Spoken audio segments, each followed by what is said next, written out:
Initialement, c'est de présenter le millésime, puisque chaque année on produit un nouveau millésime, et de le présenter aux professionnels. Et par ailleurs, de les recevoir dans un cadre un petit peu festif, pour donner un petit peu plus de lustre à cet événement, et que ça devienne une rencontre conviviale, où on puisse échanger. Il y a une partie professionnelle et une partie plus ouverte aux invités amateurs. Ça commence d'abord par une partie professionnelle où on peut avoir une discussion plus pointue sur chacun des produits qui sont présentés. Le millésime, c'est tout simplement la référence de la date de production, à savoir ce vin a été produit pendant la récolte 2017, c'est-à-dire toute l'année 2017, vendangé en fin août, début septembre. Ça permet d'avoir un repère. Et donc chaque année, on présente un nouveau millésime. Il y a toujours une année de décalage, bien sûr, puisque les vendanges sont toujours en septembre. Et de savoir si c'est un vin jeune, un vin plus ancien ou un vin très ancien. Et puis en fonction des années, il va y avoir différentes caractéristiques de ce millésime dues au climat, dues à peut-être une nouvelle élaboration que va souhaiter faire le vigneron.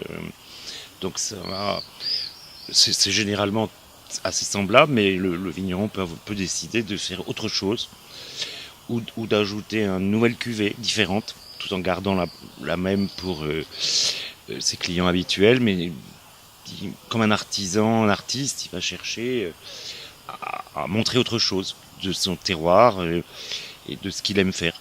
Le vin corse, au-delà de nos frontières, est-il apprécié ? Je peux en témoigner puisque là je rentre de Hong Kong juste depuis 2 heures, où je participais à un salon international des vins, sans doute l'un des plus pointus du monde, avec près de 3000 vignerons de toute la Terre qui se retrouvent à Hong Kong au parc des expositions pour présenter à tous les acheteurs asiatiques principalement, Asie-Pacifique, leurs produits.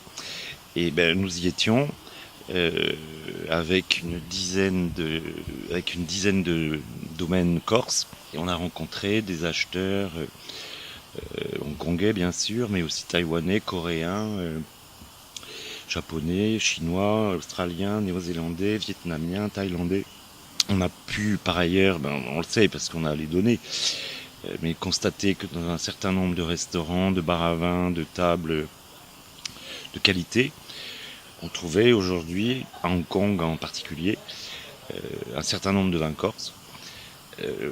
C'est toujours une certaine fierté, voire une grande fierté, on peut le dire, de retrouver des produits qu'on a pu déguster une semaine avant ici en Corse j'entends, et puis qu'on retrouve sur une table étoilée à Hong Kong parmi les meilleurs vins du monde, ou dans un bar à vin un petit peu plus simple, mais qui sait choisir ses produits. Certains de nos vignerons y sont, je crois qu'ils en sont pas peu fiers, et ça démontre que la démarche de qualité qu'on a eue est payante, parce que je ne dirais pas qu'on nous court après, mais les gens sont satisfaits et heureux de découvrir des produits jusqu'alors plutôt méconnus.